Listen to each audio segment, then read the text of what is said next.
Bismillahirrahmanirrahim. Assalamualaikum warahmatullahi wabarakatuh. Salam Om Swastiastu, Namo Buddhaya, salam kebijakan. Perkenalkan, saya Reza Rezai, MC webinar hari ini. Your startup idea and grow. Berikut saya akan bacakan tata tertib webinar ini. 1. Bagi mahasiswa Technopreneurship Thandriya Beng University, mohon untuk menggunakan background Zoom dan open cam ketika foto bersama atau melakukan screenshot untuk bukti kehadiran dan sertifikat. Yang kedua, absen akan ada di akhir acara. Yang ketiga, mohon untuk tidak mengaktifkan suara apabila ada suara yang mengganggu kelancaran acara. Peserta tersebut akan dikeluarkan dari webinar ini. Selanjutnya, kita akan bersama-sama belajar dari seorang teknopreneur dan akan dipandu oleh moderator, yaitu Bapak Wisnu Hidadi, yang merupakan dosen arsitektur dan dosen teknopreneurship di Thandriya Beng University. Kami persilahkan kepada Bapak Wisnu untuk mengambil alih webinar ini. Terima kasih.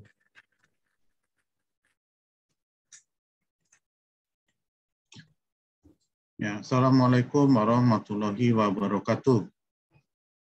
Terima kasih saya ucapkan kepada Saudara Reza sebagai Ketua Amarta yang baru saja memindahkan tanggung jawab dan tugas kepada Ketua Amarta yang baru, Dania. Terima kasih atas semua kerja kerasnya selama ini. Ini adalah webinar yang terakhir dalam masa pertanggungan jawab daripada Reza. Terima kasih Reza. Oke, berikutnya saya selaku moderator akan menyampaikan sedikit tentang latar belakang dari Bapak Antoni Salim, ST, MM, CMP, dan CRC. Ya, pendidikan beliau S1 adalah Arsitektur Tarumanegara University. Kemudian alhamdulillah beliau mengambil S2 di Strategic Management. Jadi ini sesuatu yang menarik ya. Jadi manajemen itu, S2 manajemen itu ada terbagi-bagi. Rupanya ini adalah Strategic Management dari Krida Wacana University. Pengalaman beliau adalah di PT Labodia Prima, kemudian PT LDP Kalibrasi Instruminindo, dan sekarang beliau selaku CEO dari Otori ID dari IoT. Itu adalah Internet of Things ya, jadi smart instrument dari Open Dashboard. Nah, pengalaman beliau di organisasi itu adalah di Lions Club, ya, terutama di Kelapa Gading, selalu pernah menjadi sebagai ketua dari cabang Lions Club di Kelapa Gading, kemudian di KBC, Kingdom Business Community di Region Jakarta. Jadi sertifikatnya Anda bisa lihat semua ya, di sini ada Dynamic of Personal Goal Setting, kemudian mengambil Faculty Development Institute oleh Lions Club Internasional, Regional Clients Leadership Institute, Lions Club Internasional, kemudian internasional di DISC Certified Trainer, itu adalah pengembangan diri, itu sangat bagus sekali. Kemudian Mind Mapping Practitioner by Tony Buzan, nah ini adalah, ya mungkin nanti kita bisa undang lagi ya, beliau ya untuk yang Mind Mapping ini, karena ini sangat bagus, sangat-sangat bagus. Ya, mungkin beliau nanti berkenan untuk membagikan sedikit. Kemudian Plan Water Usage and Water Potential Monitoring Technology by ICT Internasional, kemudian Grafiologi Beginner Level oleh Carrots Internasional, ya. Nah, kemudian grafologi beginner level oleh Carrots Internasional. Grafologi ini adalah ilmu yang mempelajari tanda tangan. Kemudian startup benar 1.0 dan 2.0 oleh Impact Nerd, Startup Business School. Kemudian Certified Resonance Coach oleh Resonance Coaching Associates. Nah, di sini luar biasa, saya banyak sekali belajar dengan beliau karena beliau senantiasa selalu berupaya untuk mengembangkan diri, selalu berupaya untuk menjadi orang yang lebih baik. Nah, kemudian beliau, Pak Antoni Salim juga pengarang dari 3 buah buku. Ya, nanti mungkin beliau bisa. Oke, Bapak Antoni Salim sudah bergabung dengan kita belum ya, Pak Reza? Ya, alhamdulillah. Oke, waktu dan tempat saya persilakan Bapak Antoni. Terima kasih untuk waktunya. Sebelumnya saya ucapkan terima kasih banyak sekali. Oke, selamat malam Pak Wisnu. Senang bisa sharing sama teman-teman hari ini. Ya, sebelum memulai, selamat malam. Assalamualaikum warahmatullahi wabarakatuh. Namo Buddhaya, Om Swastiastu, dan salam sejahtera bagi kita semua. Itu sekarang salam wajib ya. Kalau di acara-acara resmi sudah terbiasa harus ngomong begitu. Yep. Mohon maaf, saya koreksi sedikit. Grafologi itu bukan menganalisa tulisan tanda tangan, tetapi menganalisa tulisan tangan. Oh, maaf. Ya, nggak apa-apa. Kan memang bukan bidangnya kan. Dulu di arsitek kita nggak belajar itu. Tapi anyway, memang menganalisa tanda tangan itu juga merupakan salah satu bagian dari grafologi. Jadi nggak salah. Tetapi tidak hanya tanda tangan yang kita analisa, tapi juga tulisan tangannya. Dan itu levelnya banyak banget ya. Dan saya hanya belajar di tingkat yang beginner. Terus nanti sampai tingkat itu kalau dipelajari bisa sampai tingkat stres apa segala macam itu bisa terbaca di situ semua. Jadi sangat menarik. Oke, sebelum dimulai saya share screen dulu ya. Oke, pada hari ini pertama-tama thank you kesempatannya dan juga thank you kepada teman-teman dari Tandriaban University. Semoga apa yang saya sharingkan malam ini berguna dan bermanfaat bagi teman-teman semua. Sesi malam ini saya pengennya santai aja. Jadi kalau misalkan dari teman-teman ada yang pengen tanya atau pengen apa, silahkan raise hand. Saya akan stop di tengah presentasi. Terus nanti saya akan berikan kesempatan untuk bertanya, baik itu lewat chat ataupun lewat lisan. Sebelumnya juga ada beberapa pertanyaan yang udah dikirimkan pada saat registrasi. Nanti saya coba jawab. Walaupun dari pertanyaan tersebut ada beberapa yang saya rada kurang paham. Ini apa gitu maksudnya. But anyway. So, di sini kita akan mulai dari sini ya. Jadi saya kenalkan dulu profil saya siapa, terus perjalanan saya seperti apa selama ini. Terus ini perjalanan dari sisi bisnis ya. Nah, terus dari sini perjalanan startup saya seperti apa, dan terakhir beberapa lesson yang pengen saya sharing kepada teman-teman semua. Nah, thank you. Tadi sudah dijelaskan. Jadi memang saya ini dari arsitek di Untar, dan S2 itu saya ngambil di manajemen strategis. Nah, ada alasannya kenapa saya ngambil S2 di manajemen strategis. Jadi gini, waktu itu saya kan tahun 2000, nantilah saya ceritain di situ. Dan terus ada beberapa training dan sertifikasi di sini. Ini kebanyakan untuk mensupport, ini sebagian memang hobi saya untuk belajar, dan sebagian lagi untuk mensupport pekerjaan dan bisnis. Dari sana ada beberapa pengalaman, LDP kalibrasi dan Labodia Prima, kita bergerak di bidang instrumen ukur. Jadi kita jual, kita servis, kita kalibrasi, kita training, dan kita juga konsultasi di situ.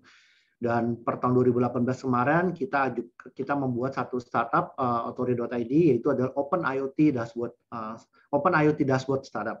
Nanti saya akan jelaskan apa itu. Nah, ini juga teman-teman tadi saya dengar ada beberapa yang sudah join di organisasi ya. Saya termasuk orang yang tidak aktif berorganisasi zaman dulu, dan terus terang itu saya sesalin sekarang. Cuma ya mau gimana ya, penyesalan namanya di akhir kan, kalau di depan itu pendaftaran.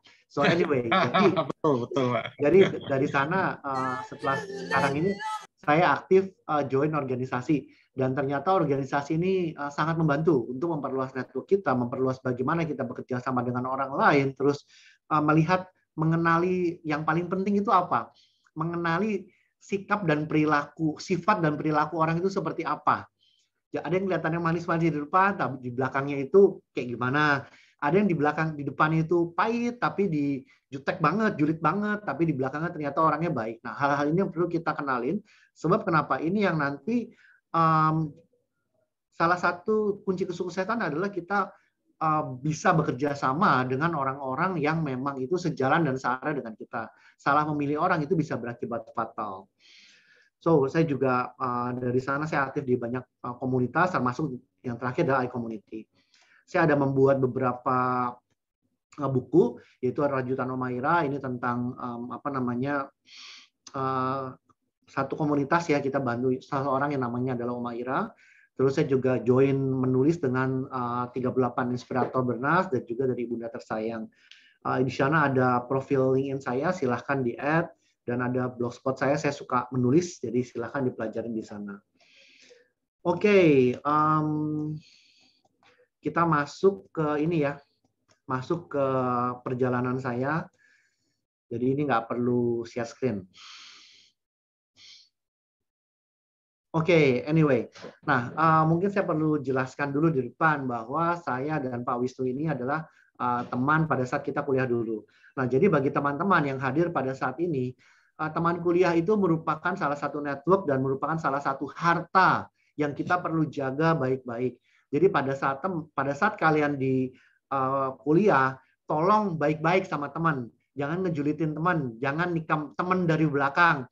Coba kenalin sifat teman yang baik, sifat teman, terus cari yang mana yang cocok dengan kalian dan hangout lah, nongkrong dengan baik-baik dengan mereka itu. Sebab kita will never know gitu loh. Saya dan Pak Wisnu ini sebetulnya sempat lost contact selama beberapa lama, terus tiba-tiba kita sempat kontak lagi dan dari sana kita jalin hubungan yang sangat baik sampai sekarang. Nah, jadi apalagi teman-teman yang di organisasi ya, jadi itu sangat penting. Dan saya ini anggota daripada yang namanya mungkin Hima Salju, yaitu adalah himpunan mahasiswa salah jurusan. Kenapa? Karena lulusannya arsitek, terus sekarang bergerak di bidang instrumen ukur, tetapi passion saya ini di bidang training atau di bidang pendidikan. Jadi itu rada nggak nyambung. Nah, nanti bagaimana? Bukan itu Pak, tapi Pak Anton ini ya human development. Ya. Mengembangkan manusia. Jadi senang sekali untuk berbagi. Saya sangat bangga punya teman Pak Anton ini. Yes, thank you. Karena menurut saya kalau kita punya uang kita bagiin habis ya. Tapi kalau kita punya ilmu kita bagiin kita tambah kaya gitu loh. Jadi we have nothing to lose kalau kita share apa yang kita ilmu yang kita punya. Nah anyway, dari saya lulus dan saya yakin juga nanti teman-teman di sini akan lulus semua. Semoga ya. Jangan sampai ada yang drop out gitu loh. Karena amin. Karena ngomongnya kan ya itu Mark Zuckerberg aja drop out ya. Ya iya, tapi secara probabilitas berapa banyak gitu yang drop out dan jadi Mark Zuckerberg. Sementara berapa banyak yang drop out dan akhirannya malah berantakan. Nah, jadi jangan pernah masukkan dalam mindset drop out is okay. No, it's not okay gitu loh. Kalian harus selesaikan kuliah kalian dengan baik dan kalau bisa nilai IPK kalian itu harus setinggi mungkin, minimal di atas 3 lah. Karena itu sangat memberikan leverage pada saat kalian memulai bisnis di startup kalian ataupun nanti kalian bisa menjadi sesuatu kebanggaan untuk kalian. So anyway, setelah saya lulus saya rada sombong sedikit. Ditawarin kerjaan ini tuh segala macam kok kayaknya kerjaan waktu itu jadi sales gitu ya. Ini kayaknya sales itu nggak level banget gitu loh. Gue S1 loh. Nah, itu salah satu kesombongan pertama di saat masuk dunia kerja. Dan baru sadarnya sekarang gitu. Udah telat. Nah, anyway, jadi saya pernah kerja di bidang arsitektur. Nah, tetapi pada saat saya lulus itu ternyata yang terjadi itu setelah Krispon, saya lulus tahun 2000 dan yang terjadi adalah jangankan saya yang mencari pekerjaan, tetapi dosen-dosen saya juga banyak yang kehilangan pekerjaan karena pada waktu itu kan proyek banyak yang hilang. Oh ya, kalau saya ngomong terlalu cepat tolong infokan ya. Kebiasaan saya kadang kalau begini itu ngomong sering cepat. So anyway, jadi dari sana saya masuk dunia arsitektur. Nah dari sana saya jalanin ya, ternyata kelihatannya keren ya. Jadi arsitekturnya kita bisa desain satu bangunan, bisa membangun, bisa mendesain, bisa membuat sesuatu yang membuat orang itu, wah ini bangunannya keren banget. Iya itu di satu sisi. Nah tetapi ada sisi yang lain. Sisi yang lain adalah kalian mesti urusan sama tukang, bos. Nah, unfortunately saya dalam tanda kutip kalahnya di sana gitu loh. Saya bukan orang yang bisa manage orang dengan level tukang. Saya masih ingat sekali satu pengalaman di mana pada saat saya ini posisi jam waktu itu jam 5 sore, tukang harus jalan karena jam 7 malam dia harus sampai di site untuk mulai waktu itu kita lagi kerjaan interior ya, jadi mulai bereskan interior dan perjalanan sekitar 1 jam. Nah, bos saya bilang, oh lu itu tukangnya lu suruh jalan deh, sekarang lu beresin. Dan ternyata pada saat samperan, ini apa namanya Pak, ini jalan ya, siap jalan ke sini nih, saya jelaskan gitu kan. Tiba-tiba tukang itu ribut sama tukang yang satu, ribut sama tukang yang lain. Dan akhirnya tukang yang satu ngambek. Alat-alat yang sudah ditaruh ke atas di mobil, diturunin lagi loh. Jadi di sana saya bagaimana, saya kan bingung tuh, mesti ngapain ya. Jadi belajar untuk membujuk tukang. Terus akhirnya saya mikir gitu loh, ini yang kenapa gue mesti ngebujukin gitu loh, dia kan bawahan gue sebenarnya kan. Nah, singkat cerita itu salah satu kisah yang lucu yang saya alamin ya. Pas ngalamin nggak lucu, percayalah, itu sakit kepala gitu loh. Tapi setelah lewat itu jadi satu pengalaman yang lucu. Nah, dari sana saya merasa bahwa ini nggak cocok. Dan saya pindah lagi ke, ada kesempatan yang lain, saya masuk ke industri handphone waktu itu. Sempat pegang satu service center resmi dan satu toko resmi selama 3 tahun. Saya jalanin di situ di luar kota. Dan itu satu pengalaman yang mendidik sekali. Nah, kalau pengen tahu nih, boleh nih raise hand, siapa di sini yang merantau? Ayo, yang perantau coba raise hand atau kasih jempol atau apa, silakan. Berapa banyak yang perantau atau nggak ada perantau yang di kelas kali ini? Ada satu. Saya acung jempol bagi kalian yang berani mengambil keputusan untuk merantau.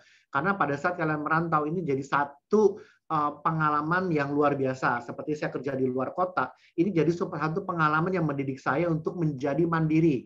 Bagaimana gajian itu harus bertahan dari awal bulan sampai akhir bulan. Jangan sampai gajian habis di tanggal 15 atau di tanggal 20.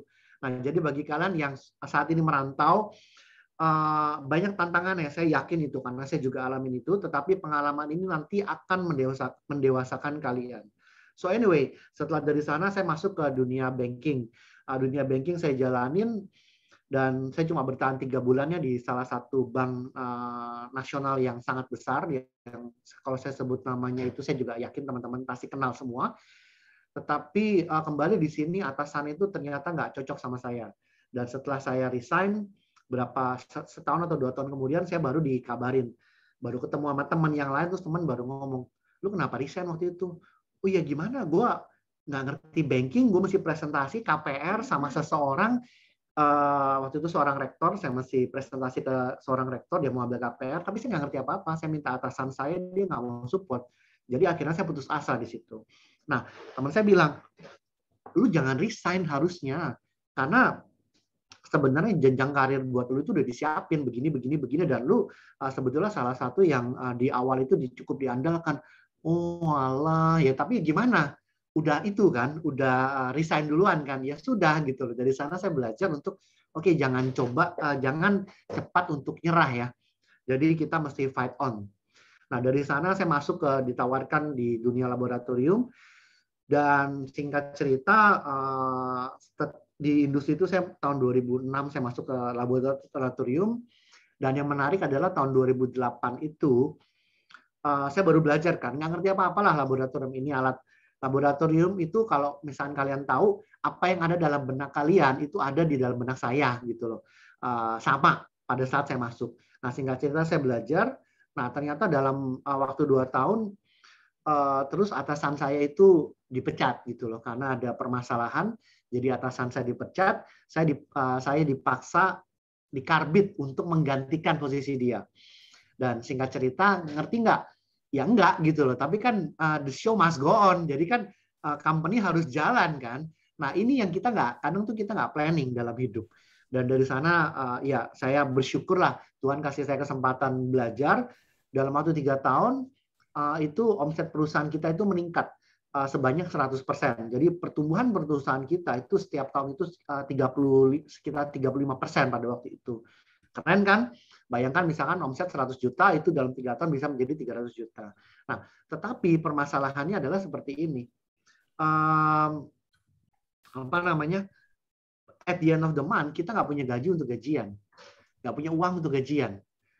Dan terus masalahnya saya sampai di demo karyawan gitu, saya sampai di demo mereka nggak mau kerja sampai 3 hari, waktu itu stres loh, gimana mau bayar gaji nih, duitnya nggak ada gitu loh. Pertanyaannya salahnya di mana?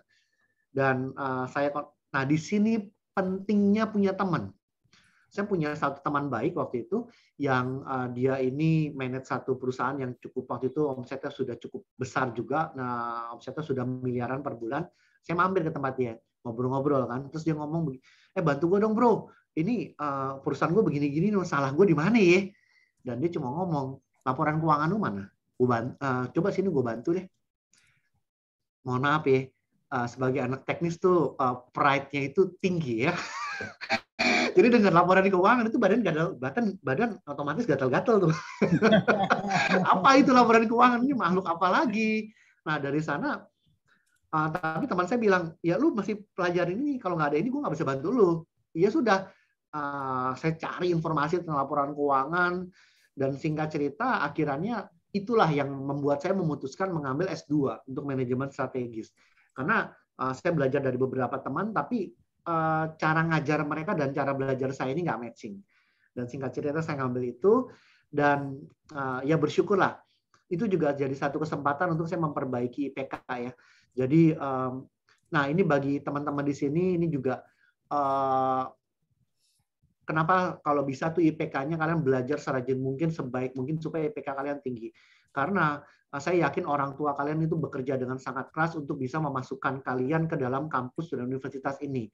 Dan saya merasakan itu pada saat saya lulus, IPK saya itu hanya 2,5 ya waktu itu di S1. Dan saya bersyukur saya ada kesempatan menembus di S2. IPK saya di S2 itu adalah 3,9. Dan pada saat dipanggil ke depan, dinyatakan IPK-nya sekian, itu ada satu rasa bangga dari orang tua itu yang nggak bisa dibayarkan dengan uang begitu loh. Dan saya berharap teman-teman di sini yang datang malam ini juga bisa memotivasi, semoga pengalaman ini memotivasi kalian untuk belajar lebih rajin lagi, supaya orang tua kalian nanti bisa bangga pada saat melihat kalian maju ke depan dengan disebut namanya IPK-nya sekian. Nah, itu jadi satu, nggak bisa dibayar dengan uang, dan percayalah, kesempatan itu cuma ada satu kali pada saat kalian lulus nanti. Nah, anyway, saya ngambil S2, dan saya bersyukur karena dari sana saya belajar banyak hal, termasuk ternyata strategi bisnis itu harus begini, begitu, dan segala macam. Dan ternyata saya yang notabene karena latar belakang teknis meremehkan ekonomi, itu saya salah besar. Itu kita tidak boleh. Saya baru sadar pentingnya laporan keuangan, apa itu neraca, apa itu arus kas, apa itu laba rugi, dan dari sana apa itu efeknya bagi satu perusahaan.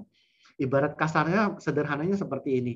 Kalau kalian nanti punya startup, apa yang kalian lakukan pada saat kalian mau present, mau mencari dana, mau melihat kinerja kalian, itu at the end of the day, raportnya atau IPK-nya itu adalah laporan keuangan. Laporan keuangan itu kalian harus bertumbuh dalam neraca, atau bertumbuh dalam arus kas, atau bertumbuh dalam profit. Nah, ini 3 hal ini kalau bisa bertumbuh tiga-tiganya sangat bagus. Tetapi minimal itu ada satu pertumbuhan di sana, dan kalian harus bisa melakukan analisa kenapa perusahaan kalian bertumbuh. Sebab kalau kalian tidak tahu kenapa kalian sukses, kalian juga tidak akan tahu kenapa kalian bangkrut. Itu mungkin satu kasus yang menarik kalau kalian pengen belajar, itu adalah bangkrutnya Three Arrow Capital. Itu satu hedge fund kripto yang sangat besar pada saat ini, dan saat ini mereka apply for bankruptcy ya. Ironisnya adalah pada saat apply untuk bankruptcy, itu saat ini foundernya hilang. nggak bisa dicari, nggak bisa dikontak. Dan pada saat mereka dalam proses bangkrut, itu foundernya mengeluarkan DP sebanyak 50 juta US dollar untuk DP yacht kapal pesiar itu loh. Nah, jadi itu satu hal ironis. Nah, anyway, itu panjang ceritanya. Nah, dari sana setelah saya belajar laporan keuangan, saya baru bisa pinpoint, ternyata masalah perusahaan saya adalah di sini. Jadi pada waktu itu, uang yang kita dapatkan, kita putarkan itu terlalu cepat. Jadi kita investasi terlalu cepat, yang terjadi akhirnya adalah dapat uang, beli alat, dapat uang, beli alat. Yang terjadi, ya duitnya habis dong buat beli alat, kagak ada duit buat gajian. Nah, dari sana kita mulai ngerem kita punya spending, dan kita mulai alokasikan. Oke, kalau gitu kita mau beli alat, kita boleh, tapi kita hanya boleh alokasikan sekian. Dan singkat cerita ya, saya puji Tuhan, alhamdulillah perusahaan kita bisa bertumbuh dengan baik sampai sekarang ini. Nah, setelah itu, waktu berjalan kan ya. Setelah waktu berjalan, akhirnya tahun 2000. Nah, ini juga kembali kalian harus mengatur presence kalian di dunia digital. Jadi pada waktu itu kita kan pasang website, kita bikin website perusahaan kan begini begitu segala macam. Kita juga pegang keagenan dari beberapa alat, dan kita jalin hubungan sangat baik dengan kita punya supplier dari luar negeri. Dan singkat cerita, ada satu perusahaan dari Australia. Mereka ini bergeraknya di bidang pertanian. Mereka ngajak ketemu gitu loh. Begitu mereka ngajak ketemu, ini tahun 2016 waktu itu. Mereka ngajak ketemu, ya udah kita temuin aja kan. Nah, itu ditawarin, lu mau nggak ngambil ini nih pertanian? Saya garuk-garuk gitu loh. Aduh, pertanian, gue nggak ngerti apa-apa nih pertanian gitu loh. Arsitektur yang ngertinya kan ini, terus sekarang di laboratorium saya paham, tapi pertanian sama sekali ngeblank. Apalagi ternyata setelah saya jalanin di industri pertanian yang saya jalan, alat pertanian, instrumen pertanian yang kita jual ini termasuk instrumen yang niche market banget gitu loh. Jadi ini alat yang sangat unik, dan salah satu alat kita itu adalah one of a kind. Di dunia itu cuma ada alat itu doang, dan kita harus belajar banyak. Nah, akhirnya si prinsipal kita nanya, ya udah lu mau ngambil apa enggak? Lu kalau mau ngambil ya lu oke, kalau enggak ya udah. Dari sana setelah kita diskusi dengan tim, diputuskan ngambil. Nah, harga dalam tanda kutip yang saya harus bayar adalah saya harus belajar lagi. Ini alat ini apa, gunanya apa, belajar fisiologi tanaman. Nah, tetapi menariknya begini loh. Kita jual ke perusahaan sawit ya, dan dari sana ternyata setelah waktu berjalan ada satu proyek itu ada orang dari Australia datang, dia PhD di forestry, jadi kehutanan. Sama saya, kita mesti demo alat ini di satu perusahaan sawit di Kalimantan waktu itu. Jadi kita berdua setelah kita demo, kita pasang alatnya segala macam. Nah, besoknya kita masih presentasi. Nah, sebelum presentasi kita perlu analisa. Dan itu saya masih ingat banget gitu loh. Saya ngobrol itu dari waktu itu jam 5 sampai jam 8 malam. Jadi waktu itu karena alat udah selesai, kita nggak kerja ngapa-ngapain lagi, kita cuma tinggal tunggu alat itu ngambil data, besok kita ambil data baru kita bisa presentasi. Nah, jam 5 itu kita di kamar udah nggak ada kerjaan di kebun sawit itu tuh nggak ada mall, percayalah. Dan di sana saya berdiskusi sama dia selama 3 jam. Dan kalau kita niat ya, dan kita mencoba bernalar dan menggunakan akal sehat, saya bisa ngimbangin tuh diskusi sama dia, dan setelah 3 jam tersebut kita bisa mengeluarkan satu kesimpulan yang saya juga cukup merinding kalau saya ngomong sekarang. Itu salah satu kesimpulan yang nilai pengukuran yang bisa dibilang salah satu-satunya mungkin di dunia, yaitu adalah berapa banyak penggunaan air di tanam sawit. Dan untuk mencapai kesimpulan itu diskusinya selama 3 jam itu gitu loh. Ini saya harus belajar mengenai fisiologi tanaman, membedakan tanaman dikotil, tanaman monokotil. Nah, masih ingat nggak tuh pelajaran biologi bedanya apa? Terus mesti baca white paper dari beberapa tempat dan segala macam. Nah, tetapi apabila kita mau terus upgrade diri kita, kita jangan mau kalah gitu loh. Sama si PhD, walaupun gelar saya waktu itu S2 dan nggak ada hubungannya sama pertanian, saya bisa tuh ngimbangin karena dia appreciate juga gitu. Nah, singkat cerita dari sana kita melihat ada kesempatan di dunia namanya Internet of Things. Karena ternyata alat instrumen yang kita jual itu sudah termasuk dengan yang namanya instrumen of things, Internet of Things tersebut. Nah, saya akan jelaskan sedikit tentang IoT. Sampai sini ada pertanyaan nggak? Nggak ada? Oke. Ada pertanyaan langsung aja ya. Nah, saya akan langsung masuk ke penjelasan tentang IoT. Apa itu IoT? Nah, ini adalah company profile kita. Kita penjual alat lab dan kita menjual alat riset dan teknologi pertanian, kita trading, kita import, service, training, kalibrasi. Dan startup kita ini baru berdiri resminya tahun 2019. Nggak resminya 2018 sudah coba jalan.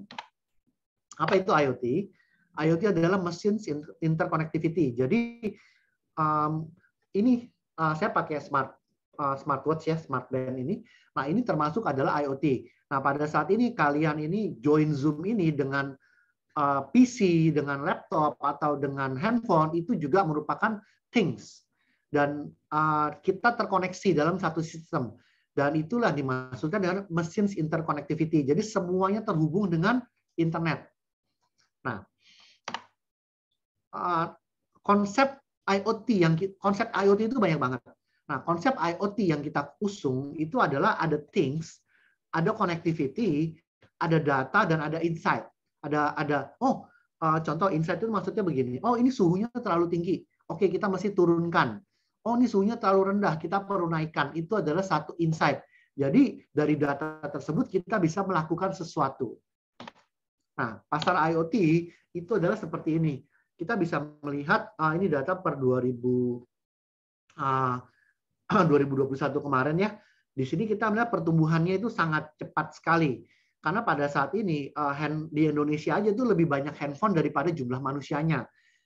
Sederhananya gini, kalian punya handphone berapa? Saya pakai handphone, saya sendiri sudah pakai 2. Dan ini entah udah handphone saya yang keberapa. Dan let's say ini handphone saya yang sudah mungkin udah ke berapa ya? Ke-8 atau ke-9 begitu. Jadi satu orang aja udah punya let's say 10 handphone. Nah, bayangkan itu dikalikan dengan jumlah penduduk Indonesia. Nah, jadi lebih banyak lebih banyak handphonenya. Nah, ini pasar yang sangat besar. Nah, ini adalah aplikasi daripada IoT itu sendiri. Mungkin kalau teman-teman pernah dengar yang namanya smart home, smart building, smart factory, terus smart vehicle, segala macam, itu termasuk dengan IoT. Karena nanti mereka adalah things yang terkoneksi dengan internet. Seperti itu. Nah, peluang IoT di Indonesia adalah seperti ini, mencapai sangat besar ya. Dan diasumsikan sekitar 370 triliun marketnya di tahun 2022 ini. Yang ngomong bukan saya ya, ini Ketua ASIOT, jadi Pak Teguh Prasetya. Nah, apa solusi kita dari situ? Kita menyediakan yang namanya Open IoT Dashboard. Jadi maksudnya apa? Teman-teman ini bisa mendevelop IoT device-nya sendiri. Nah, terus nanti contoh, teman-teman bisa kayak seperti smartband ini ya. Kita bisa ngukur langkah kita segala macam.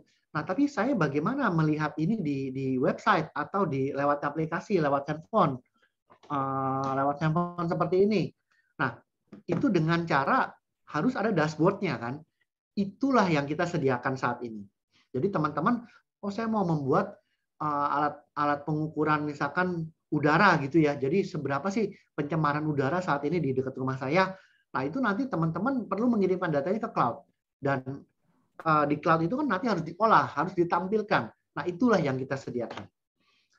Nah, dari sana konsep kita seperti ini. Kita membutuhkan orang yang mendevelop things atau barangnya. Terus ada connectivity di situ. Jadi connectivity ini bagaimana kita terhubung dengan internet. Opsi pertama kita dengan menggunakan LAN atau kabel. Opsi kedua dengan menggunakan Wi-Fi contohnya. Atau juga bisa menggunakan jaringan GSM. GSM ini kita bicara 3G, 4G. Bisa juga dengan nanti menggunakan teknologi LoRa. Dan ada Sigfox dan segala macam. Nah, connectivity ini banyak sekali. Dan dari sana connectivity ini pengirimkan datanya ini ke internet.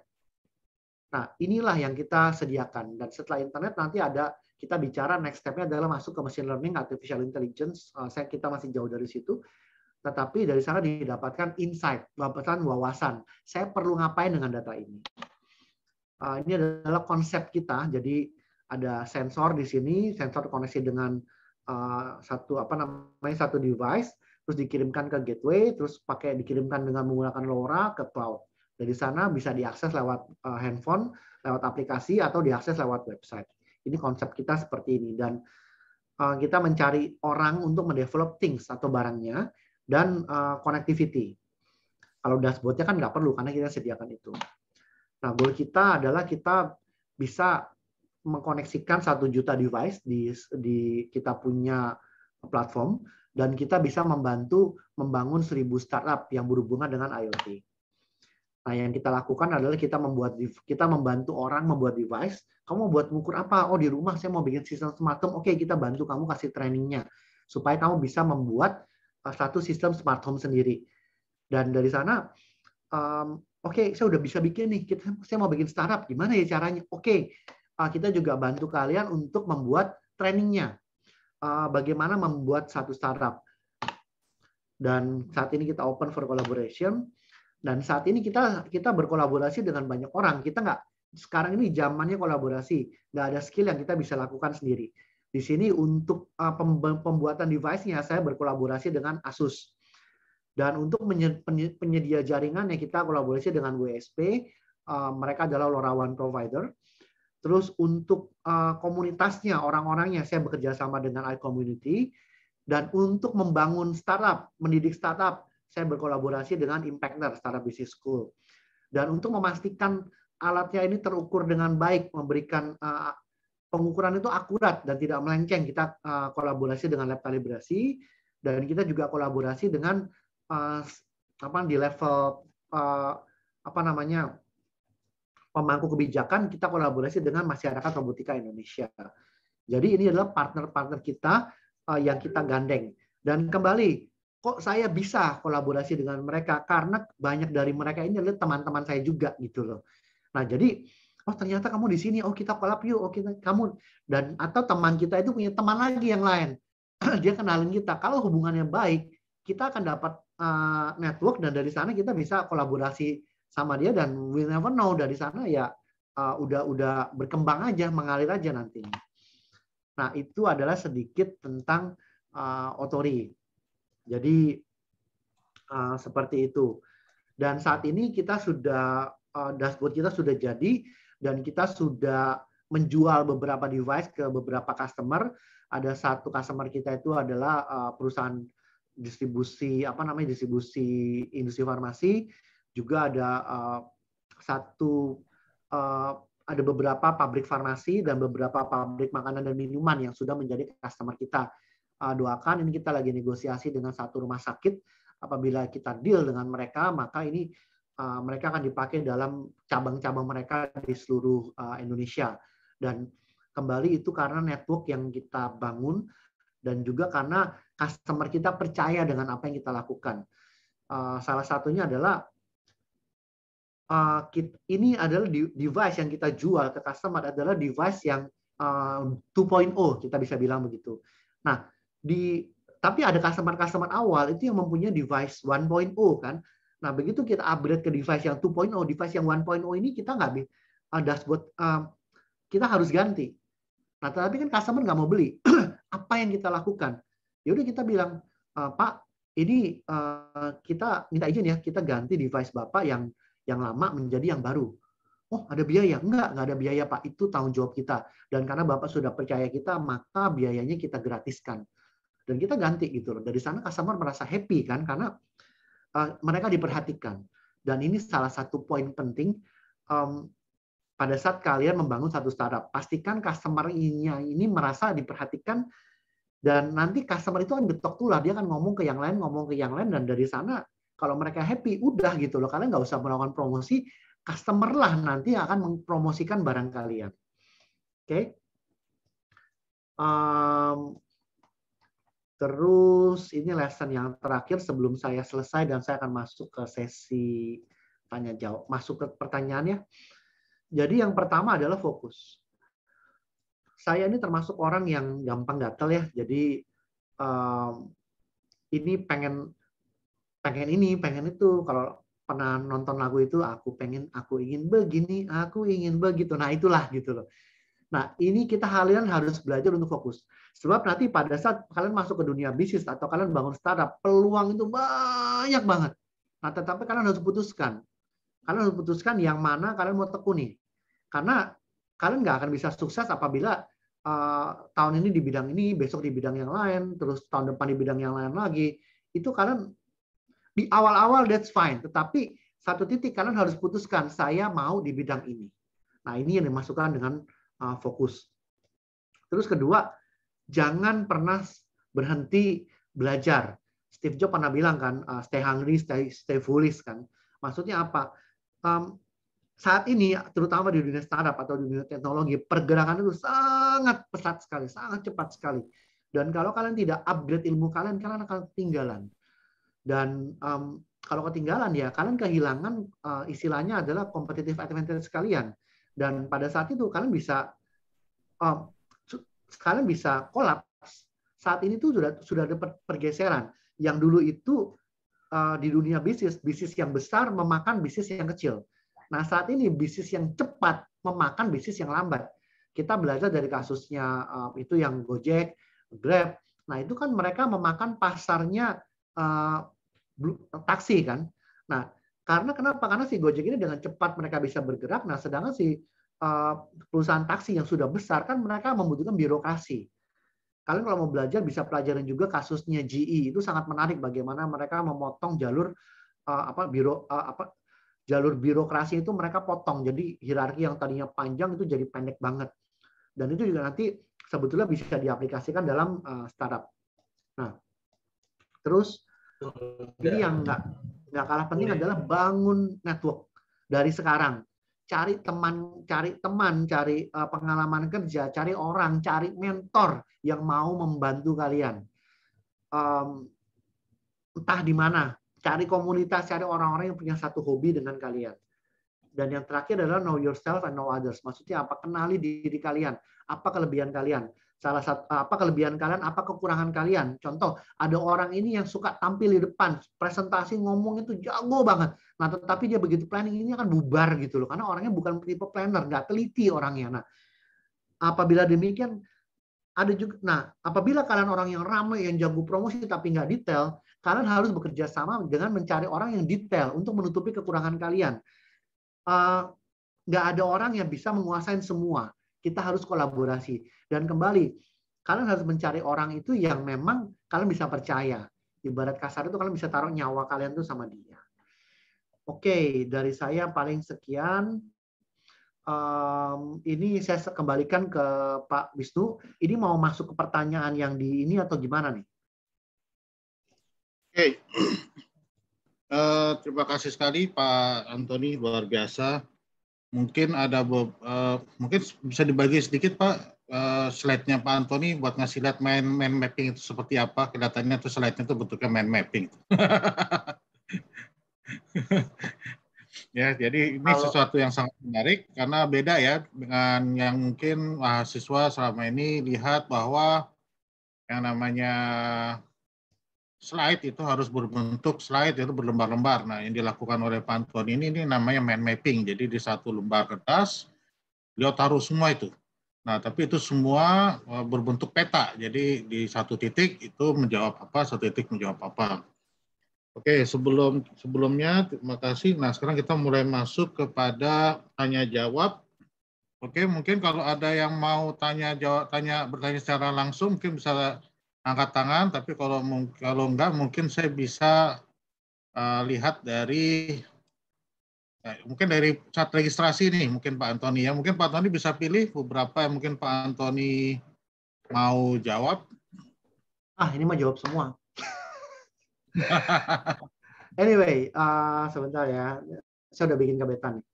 Jadi pertama, apa yang tersulit ketika membangun startup dan cara ngatasinnya gimana? Yang paling kembali setiap startup itu akan berbeda. Pengalaman itu akan berbeda tergantung dari startup apa yang dibangun. Nah, kalau dari pengalaman saya pribadi, apa yang terjadi dengan saya belum tentu terjadi dengan kalian. Jadi bisa aja berbeda lah. Nah, tapi pengalaman di saya apa? Yang pertama adalah cari tim yang sejalan. Nah, dari Otori sendiri pada saat saya membangun tahun 2018, itu saya mencari tim. Nah, tim yang pertama ini tingkatnya nih masih rendah banget gitu loh. Jadi dia tidak mampu membuat apa yang saya mau. Dan karena dia terlalu rendah banget levelnya, nggak jalan gitu loh, nggak bisa. Nah, tim yang kedua yang saya ketemu orang ini, itu adalah orang yang terlalu pintar. Jadi akhirnya begitu ngomong sama dia, kita ada satu proyek kecil ditawarkan kan, dia langsung ngomong, oke kita bisa bangun nih. Berapa? 3M aja, bro. Hah? 3M. Saya nggak mungkin ngomong angka segitu ke kenalan saya, karena kita punya barang, kita punya apa juga enggak gitu loh. Jadi, tapi karena dia memang pinter, orangnya dia jago lah. Tapi levelnya terlalu tinggi. Dan singkat cerita, saya pergi ke satu pameran IoT waktu itu, ngeliat-liat, dan ternyata ada orang yang mahasiswa itu, dia lagi presentasi di sana, setelah jajakin segala macam, ternyata chemistry-nya cocok. Dan dari sana itu yang membuat kita berjalan sampai sekarang. Jadi pastikan temannya itu, timnya itu sejalan. Terus yang kedua adalah permodalan ya. Dan saya karena startup kita ini dibiayai oleh perusahaan induk, jadi kita nggak perlu modal, kita ada. Tetapi modal bukan modal unlimited di sini. Modal tetap kita perlu tekan cost-nya serendah mungkin. Dan yang paling penting adalah tuh yang terakhir adalah verifikasi ide bisnis. Maksudnya apa? Banyak startup ini mereka bisa meng-create sesuatu, tetapi nggak ada pasarnya. Jadi nggak ada orang mau beli. Dan itu akhirnya membuat startupnya bangkrut. Nah, verifikasi ide bisnis inilah yang mahal. Nah, itu nomor satu. Nomor dua, bagaimana minimalkan risiko kegagalan. Start small and grow from that. Maksudnya seperti apa? Jadi, tekan cost serendah mungkin kembali. Jangan, kalian mungkin pernah dengar startup namanya Titipku. Nah, itu Titipku itu, waktu itu, founder dan co-foundernya, kebetulan itu temannya teman ya, jadi saya pernah di-invite ke sana, dia pernah sharing pengalamannya begini begitu. Itu gajinya itu jauh di bawah UMR Jakarta. Dan mereka lakukan itu selama bertahun-tahun gitu loh. Karena mereka untuk menekan cost serendah mungkin. Dan di sini salah satu jebakan startup ya. Hati-hati jangan sampai kalian begitu dapat dana dan langsung gaji kalian itu bleng melonjak 20 kali lipat atau 10 kali lipat. Karena investor nggak akan suka itu.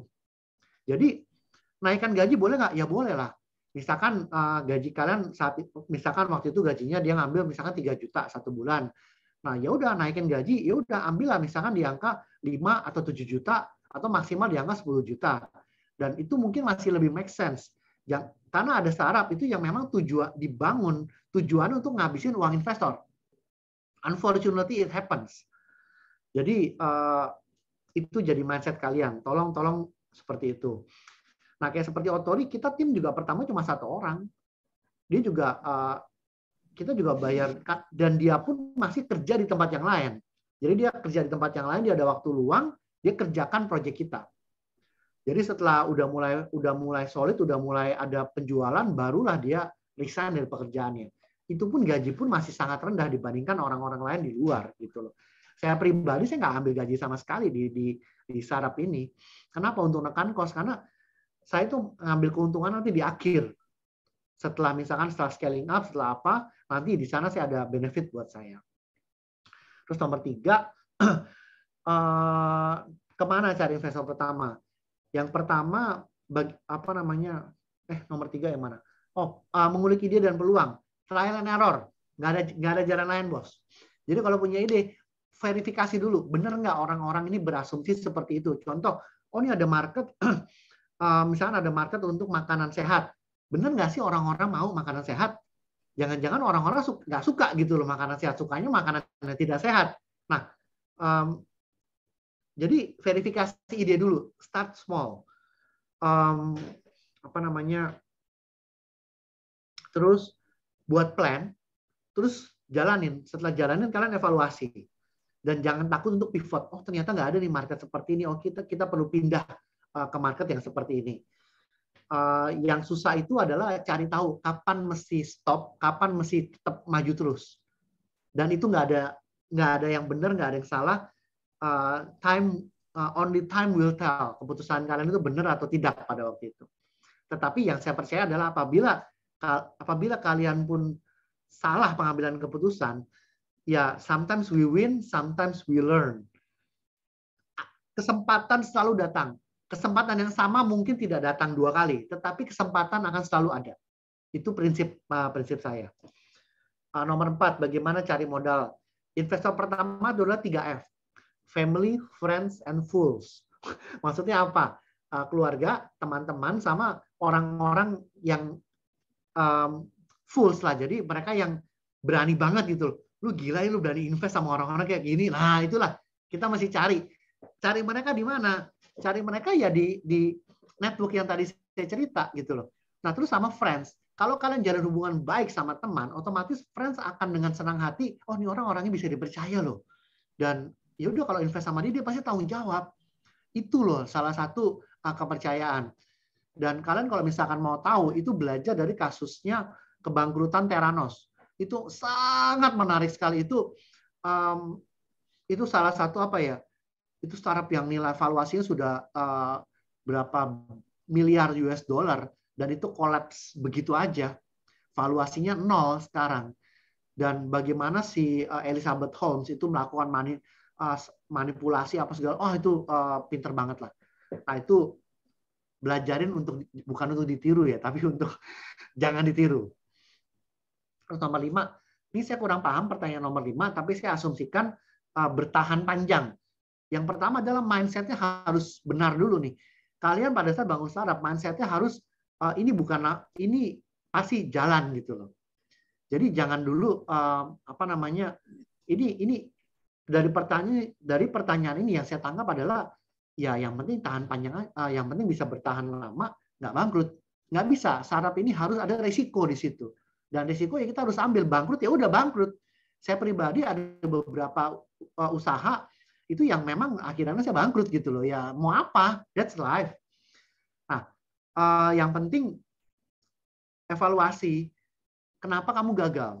Oh, saya gagal karena begini.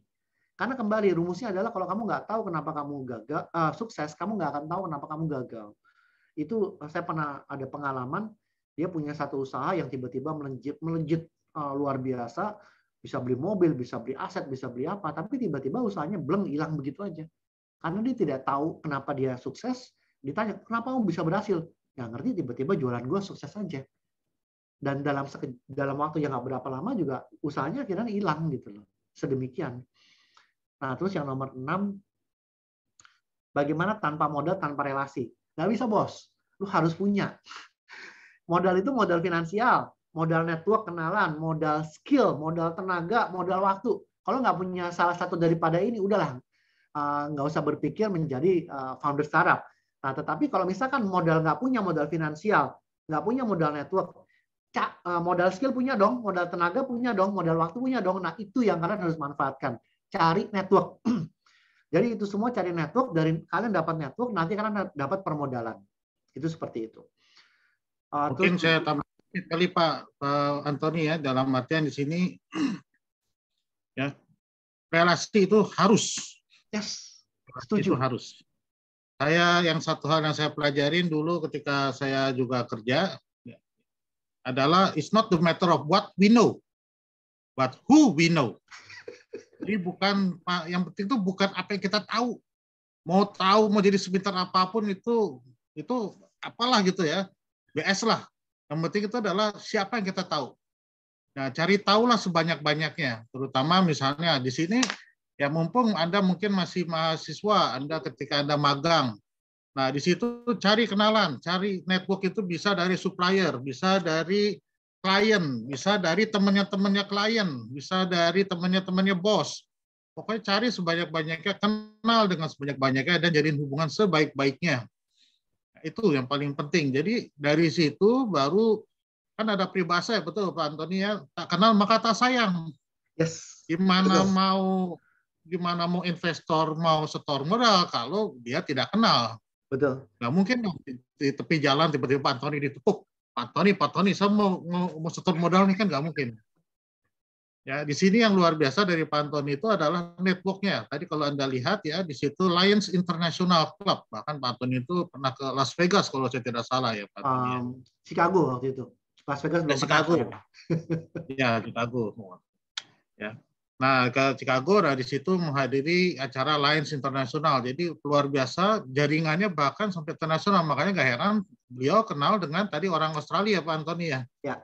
Karena ya teman-teman terus pasti akan memberikan referensi. saya mau startup alat ini nih di Indonesia, punya nggak orang yang bisa dipercaya? Dan kebetulan yang di reference adalah Pak Antoni di situ. Seperti itu. Jadi meskipun, jadi jangan pernah saya tidak punya modal, ya, tapi Anda punya skill.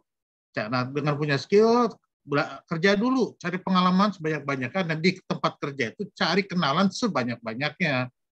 Itu. Nah, dari situ baru, ya nggak mungkin tanpa relasi itu nggak bisa, karena nggak akan ada orang yang mau setor modal. Seperti itu. Betul ya Pak Antoni ya? Yes, sangat setuju sekali. Thank you sudah melengkapi.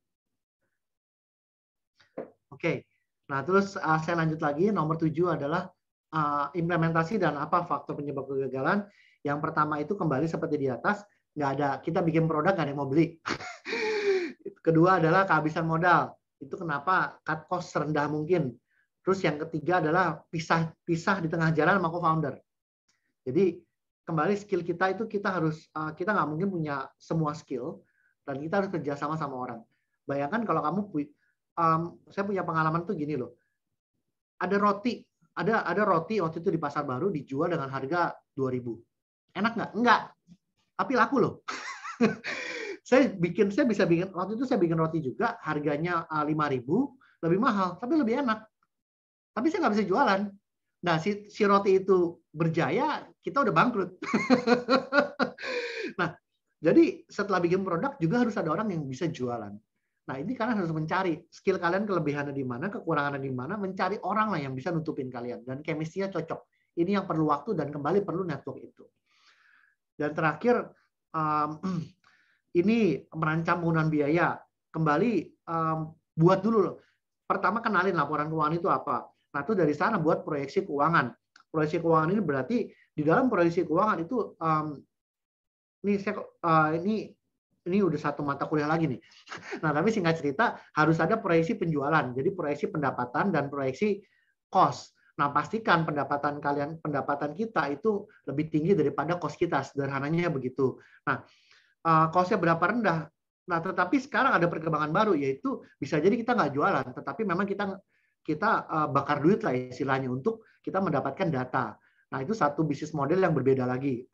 Dan itu kenapa tadi saya bilang kita harus terus upgrade.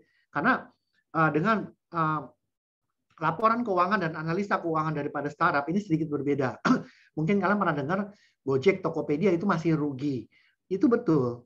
Nah, tetapi bagaimana? Kenapa orang masih mau invest? Kenapa masih itu? Itu ada hitungannya sendiri. Jadi itu karena laporan keuangan mereka ini analisanya yang digunakan berbeda, valuasi yang digunakan pun berbeda. Bukan hanya valuasi seperti jumlah aset, kalau punya aset apa. Startup nggak divaluasi dengan cara seperti itu. Jadi seperti itu. Sekian, saya kembalikan lagi ke Pak Wisnu. Terima kasih. Pas nih jam. Oke, terima kasih sekali Pak Antoni, luar biasa. Ya, beberapa yang mungkin saya bisa kasih summary untuk pertemuan kita hari ini adalah salah satu kunci kesuksesan adalah bisa bekerja sama dengan orang lain untuk membangun kesuksesan kita. Jadi di sini Pak Antoni menekankan tentang pentingnya kolaborasi. Betul sekali. Sekarang ini memang tidak bisa kita bekerja sendiri. Apalagi misalnya sebagai contoh orang arsitek ya harus bekerja sama dengan orang sipil ketika membangun. Terus kemudian ketika membangun mechanical, electrical, plumbing, nah itu juga kerjasama dengan orang elektro mungkin ketika membangun ini yang merencanakan untuk listriknya dan berikutnya. Kemudian ya yang paling penting adalah customer happy. Nah, itu paling penting. Dengan customer happy, caranya adalah dengan memperhatikan. Diperhatikan seperti apa? Nah, ini banyak banget yang bisa dilakukan untuk customer itu merasa diperhatikan. Dengan itu nanti akan muncul kepercayaan. Customer akan percaya dan akan memberikan referensi kepada orang-orang lain. Nah, itu bentuknya adalah word of mouth. Ya, di situ, nah, kalau memang servisnya baik, after sales-nya baik, nah itu pasti nanti akan direferensikan. Kemudian verifikasi ide bisnis. Nah, verifikasi ide bisnis ini ya kita tidak bisa verifikasi sampai kita action. Ya, nah, di sini tadi Pak Antoni menekankan untuk action itu bisa untuk skala kecil dulu. Jadi tidak usah langsung yang skala gede. Skala kecil itu bentuknya misalnya Tadi Pak Antoni beberapa bilang untuk kayak seperti tes pasar. Kalau memang pasar itu memang ada, nah baru mulai. Nah, tidak ada kesuksesan yang jatuh dari langit. Itu semua ya, seperti halnya ketika misalnya saya menggunakan arsitek, membangun rumah tanpa pondasi itu baru ditiup angin aja roboh. Jadi semua itu memang harus dibangun mulai dari pondasi, bangun satu sedikit demi sedikit. Ya, yang namanya kesuksesan itu pasti ada landasannya. Salah satunya tadi misalnya skill, kemudian relasi, kemudian kepercayaan, kemudian modal. Modal itu nanti bisa dicari. Modal bisa sedikit demi sedikit ya. Sebenarnya banyak yang bisa untuk dicari untuk modal. Tapi relasi dan kepercayaan itu yang susah untuk dicari karena itu datang dari pengalaman, datang dari bagaimana kita berinteraksi dengan orang lain. Oke, terima kasih sekali. Apakah ada pertanyaan? Mungkin saya lempar dulu ke forumnya Pak Antoni ya. Ya, ini mau sharing sedikit tentang mind mapping. Jadi ini ya, ini kalau teman-teman lihat, ini ringkasan buku. Ini saya lagi baca, ini yang sudah saya baca. Ini kalau mau dilebarkan jadi seperti ini. Ini summary satu buku. Dan ini kalian bisa gunakan untuk belajar. Jadi ini kalian lebih mudah untuk memahami sesuatu. Jadi kayak seperti ini, apa sih isinya? Oh, ini kita bicara di opening. Oke, fokusnya di opening. Apa sih? Oh, summary-nya. Oh, summary-nya begini. Lesson-nya apa? Lesson-nya ini. Nah, kalian mau fokus di mana summary? Seperti ini. Ini mind mapping. Jadi kalau saya tahu skill ini pada saat saya kuliah, saya pasti nilainya beda lah. Tapi anyway, waktu nggak bisa dibalikin kan. Ya, ya itu yang paling penting juga buat para peserta atau mahasiswa untuk hari ini adalah belajar sebanyak-banyaknya karena leaders is readers. Pemimpin itu adalah yang membaca. Ya, usahakan misalnya membaca banyak hal. Jadi di sini banyak ya. Di sini misalnya tadi Pak Antoni adalah lulusan dari arsitektur, tapi kemudian tertarik dengan manajemen, belajar ilmu manajemen, tertarik dengan keuangan, belajar ilmu keuangan, tertarik dengan pemasaran, belajar tentang pemasaran, bahkan sampai ke agriculture. Ya. Nah, di sini dengan belajar banyak hal, nah itu bisa memahami banyak hal. Nah, tapi kemudian bikin hal yang fokus. Nah, di sini yang penting ya bagaimana tadi seperti kata Pak Antoni, ya kita hidup tidak bisa kembali karena tidak ada time machine. Tidak ada mesin waktu, kita bisa balik. Nah, di sini Pak Antoni tadi menekankan bahwa pentingnya untuk membuat proyeksi kehidupan Anda semua. Bagaimana perjalanan Anda, lulus mau kapan, dengan secepat-cepatnya, dengan nilai yang terbaik, kalau tadi kata Pak Antoni. Kemudian habis itu bikin step-step hidup, tahap-tahap kehidupan yang Anda ingin capai. Kemudian lakukan evaluasi. Sebenarnya ini adalah suatu strategi atau latihan ketika nanti Anda memulai suatu bisnis, itu pun juga harus bisa seperti itu. Jadi ada step-stepnya supaya jangan sampai hidup mengalir aja, tiba-tiba mengalirnya seperti air hujan, mengalir kemana? Ke got ya Pak ya. Nah, jadi hidup harus direncanakan. Pada saat itu usia udah lewat 5-10 tahun, terlambat udah. Terlambat, betul. Penyesalan di akhir ya, pendaftaran. Betul sekali ya. Misalnya sebagai contoh adalah apa yang Anda ingin capai di umur 30 tahun. Kenapa? Di umur 30 tahun itu kalau Anda lihat lowongan pekerjaan, umur 30 tahun itu rata-rata sudah level manager. Nah, apakah Anda ketika di umur 30 tahun itu sudah mencapai itu atau enggak? Jangan sampai berada di zona nyaman, comfort zone, atau bisa juga disebut bahasa Indonesianya kampret zone ya Pak ya. Nah, di sini Pak Antoni luar biasa sekali, beliau berani untuk keluar. Kalau saya boleh tanya Pak Antoni, dari kerja tiba-tiba memutuskan untuk menjadi seorang entrepreneur, itu kenapa Pak? Ya, kesempatan ya. Terus jadi entrepreneur ini kan apa namanya, jadi paksa keluarga juga ya. Tuntutan keluarga, terus suka nggak suka, mau nggak mau harus lakukan itu, ya udah jalankan. Dan begitu dijalanin, ngeliatin enak enaknya. Oh, ini satu hal ya. Mau jadi entrepreneur atau mau jadi satu karyawan, sebenarnya menurut saya ya dua-duanya oke. Tapi jadi kalau kita bicara income, jadi karyawan kalian juga bisa dapat income yang cukup besar lah. Kayak teman saya gaji bisa di atas 100 juta satu bulan. Nah, tetapi jadi entrepreneur itu waktunya kan lebih bebas. Nah, kalau teman saya yang gajinya tinggi itu waktunya itu tuh weekend itu mau meeting kembali susah banget gitu loh.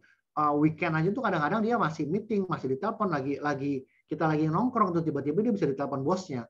Nah, hal-hal seperti ini yang saya nggak nyaman. Nah, tapi ada orang yang nyaman, ya silahkan, masing-masing orang kan beda. Nah, sedangkan kalau entrepreneur waktunya lebih luas. Tapi yang nge-push kalian ya diri kalian sendiri. Kalau kalian nggak nge-push diri kalian untuk maju, ya udah gitu-gitu aja, masuk ya tinggallah di kampret zone dan jadilah kampret kan gitu.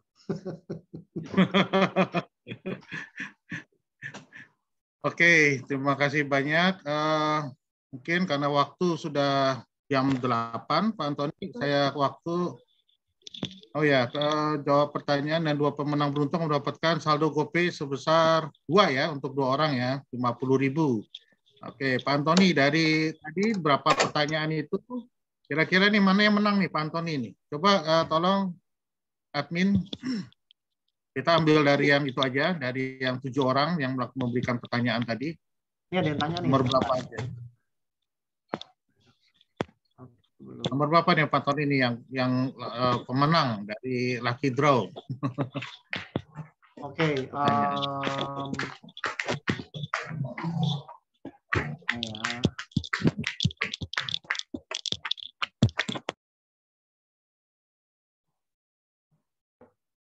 Yang menang adalah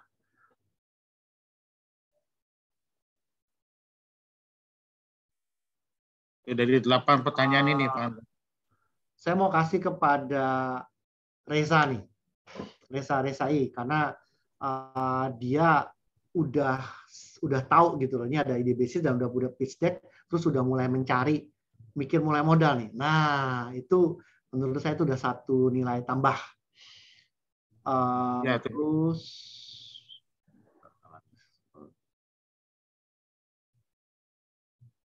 sama satu lagi adalah Rafid, karena berani bertanya tentang keuangan. Ini menunjukkan pengetahuan di luar daripada bidang dia sendiri. Di mana perminyakan itu saya yakin nggak belajar laporan keuangan. Jadi 2 orang itu.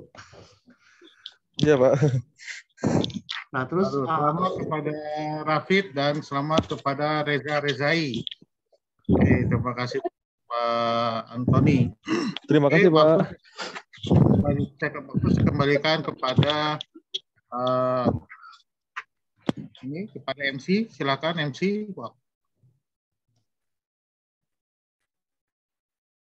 Terima kasih kepada Bapak Wisnu yang telah memandu webinar sampai selesai. Kami Amata mengucapkan terima kasih kepada Bapak Antoni Salim yang telah memberikan kami pengetahuan dan praktek dari teori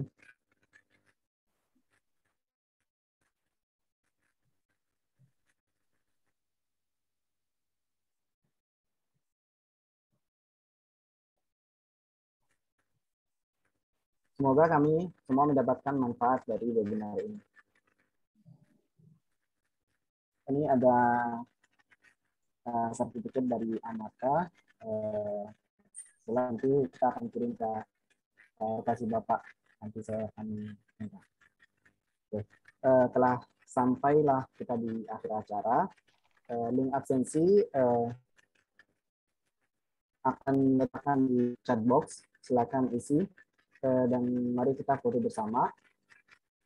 Harapkan buka kameranya dan Zoom mulai dari sekarang. Oke.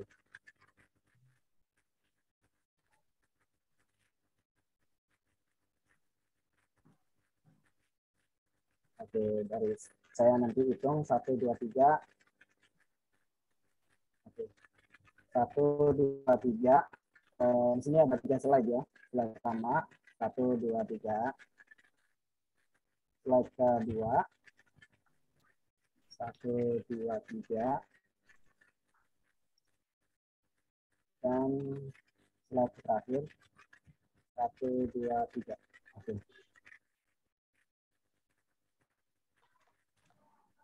Baik, terima kasih kepada pembicara dan moderator dan seluruh peserta yang hadir pada malam hari ini. Terima kasih dan sampai jumpa di lain kesempatan. Terima kasih banyak semuanya dan malam. Terima kasih, selamat malam. Terima kasih Pak Antoni. Sampai ketemu lagi. Thank you juga kesempatannya. Selamat malam. Semoga dibagikan berguna ya. Ada Malam. pertanyaan, kontak Pak Wisnu. Ya, ada pertanyaan apa? Silakan connect saya. Nanti saya hubungkan dengan Pak Antoni, terutama berhubungan dengan IoT tadi. Luar biasa. Terima kasih banyak nih Pak. Wah, menarik nih. Mungkin nanti saya kontak nih. Siap. Nanti aturlah kita kopi bareng ya. Siap. Oke. Oke, terima kasih juga kepada Amata, Reza, dan teman-teman panitia. Dengan ini saya tutup. Wassalamualaikum warahmatullahi wabarakatuh. Sampai ketemu lagi dengan semua. Waalaikumsalam, Pak.